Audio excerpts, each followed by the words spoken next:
This is the Goblin Queen. She is a bad guy. She wants to destroy this lovely little medieval town. These are the heroes. We're playing something called a tabletop role-playing game.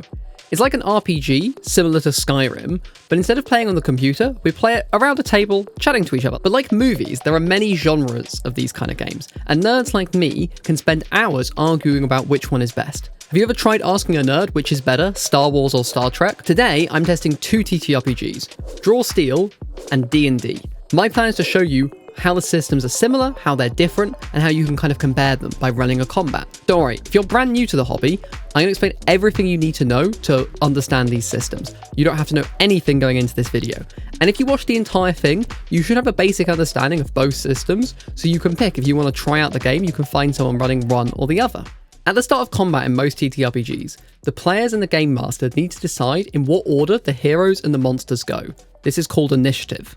In Dungeons & Dragons, this is done by rolling a d20 and seeing who gets the highest number. Roll initiative, guys. Seven. Not all at once.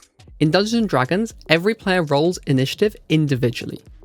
The DM also rolls for every monster, and then they put in a list. So in this scenario, first the fighter goes, then the wizard, then the rogue. I'll use my 30 feet of movement, so 6 squares, to run up and hit it with my greatsword. Does an 18 hit? In D&D, heroes roll a 20-sided dice to see if they can hit the monster. They get to add their strength or dexterity and a bonus for their skills. This is then compared to the monster's armor. If they rolled higher than the monster's armor, they hit. Nice, a hit. If you hit, you then need to find out how good a hit it was. For this greatsword, that means rolling 2d6s. If you roll well, you'll do a lot of damage, and if you roll badly, you won't do so much damage. You also get to add your strength bonus to the result. Damn it, 8 damage? In D&D, most heroes have 3 things they can do on their turn. A main action, a bonus action, and they can move. But at low levels, mostly they won't be using their bonus action. Before we see what a turn looks like in Draw Steel, I just need to thank our sponsor, TrivLab Games, for sponsoring the video. Have you guys seen the new Ancestry that's out? I heard. Isn't that the person who won Jump of the Skyscape 2? Like the lead designer on the product? Yeah, it's got that Ancestry in it, but that guy's made a couple more. And they've got some cool adventures, some new monsters. Who doesn't love a giant skeleton? So if you do want to back this, this is the time to do it, as it's the last time you'll hear from me. If you want more info about the many adventures, the dynamic terrain arenas, the new monsters, check the pinned comments in the description down below. Okay, Draw Steel. Tactician, roll a d10.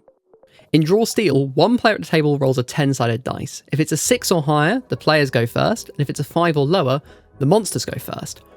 The teams then decide who, in what order they take their turns in. So first the heroes choose someone, and then the monsters choose someone. We go backwards and forwards until every person's taken a turn. 6. Boo, heroes first. The heroes have chosen the tactician, the same as the fighter, to go first. So I get 2 focus. In Draw Steel, at the start of the turn, heroes gain a heroic resource they can use to spend on their cool abilities. A little bit like gaining XP for a power-up. And then I'll use my maneuver to mark the goblin, so you guys will get an edge. Then I'll use my move action and move 5 squares up. In Draw Steel, instead of using feet to measure distance, we use squares on the battle map. This can be good as it's far easier to know how far you can move, you don't have to do maths, but it can be less realistic. And then you can use strike. I'll use strike now so you can hit him. You were watching the wrong one. In Draw Steel, every attack and ability has its own special name describing it. That's a 12 plus 2 for the edge, so that's a 16, so a tier 2, 9 damage. When a creature goes below half HP in Draw Steel, the DM has to tell the players that they are now winded. Did you see how the shadow did something on the tactician's turn? This is pretty common in Draw Steel, and it's a blessing and a curse. It means combat is more engaging because you get to do things on other people's turns, but it has a downside that you don't have as much time to eat pizza, check your text messages, and go to the bathroom. Nice, the queen's going next. She's going to move 30 feet towards you. That's a 16 or 12. Do either of them hit? D&D characters have less hit points than their Draw Steel counterparts, but because of their armor class, they're harder to hit. This means when a hit does happen, it's far more deadly. Nice. My turn. The queen's going. I'm going to spend 1 malice to do get in here. 2 goblin runners run in from the other side of the room, behind you.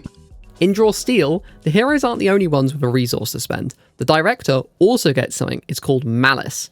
You get to spend it on cool abilities like the one you just saw.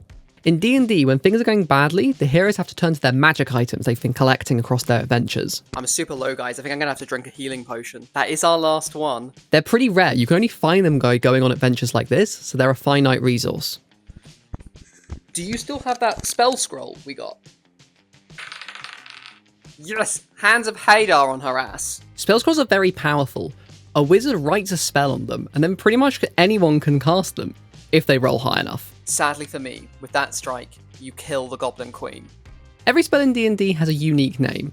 Some are pretty normal, like Fireball, and others are weird, like the Hands of Hadar.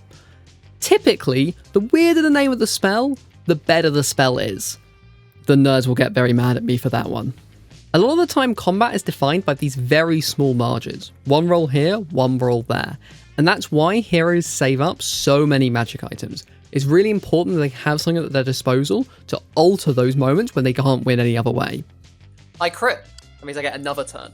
It's not all bad. From that crit, I do have enough drama for dramatic reversal. In Draw Steel, heroes get more powerful. They gain more of their resources if certain dramatic things happen. A character dying, a crit, other cool moments connected to their class. Tier 3. You guys can both move 2 squares up to the queen and hit her with an edge. The queen dies, sadly. In Draw Steel, when things go wrong, the heroes don't rely on magic items, they have to rely on their skill in play.